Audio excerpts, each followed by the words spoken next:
Today I am going to make, and I don't know how to say it properly, so I'm just going to make up a name. It's Chicken Francese, but I have a friend named Francesca that I just adore, so I'm going to call this one Chicken Francesca. So what I have here is 4 chicken cutlets, 4 eggs, and flour, and I added garlic powder, onion powder, and a little bit of Italian seasoning to this. It doesn't call for that, but I added it. What I'm going to do is I'm going to douse it in this egg mixture and the flour mixture.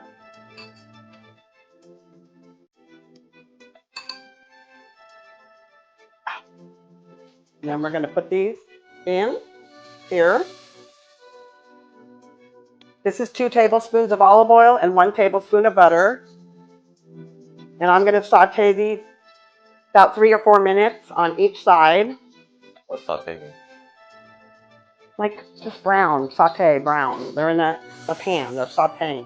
Not like you don't know what it means, but you just do something. Saute probably isn't the correct word. Are you sure you're saying it right? Yes, I'm saying it right. We're dredging it in egg and flour first. That word's definitely proper. Okay. And like I said, I added a little bit of garlic powder and onion powder to this mixture.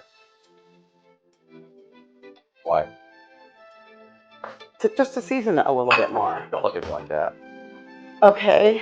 And it says not to crowd the pan, so I'm just going to do 2 at a time. I'm going to put 3 in it. So in the meantime, I'm going to let you know what other ingredients we have. I have 4 tablespoons of butter. I have about 2 shallots chopped here. A 1/4 cup of Italian flat leaf parsley. I don't know, maybe a 1/4 cup of lemon juice. This is a 1/2 cup of wine, and I buy a cheap white wine for cooking, and it's a dry wine. How much did you drink? None. It's a 1/2 cup. And then a 1.5 cups of low sodium chicken broth, a sliced large onion, and then just extra salt and pepper to taste. And it says have an extra onion in case it's not, lemon, in case it's not lemony enough. But I know that I'm going to add more lemon to it.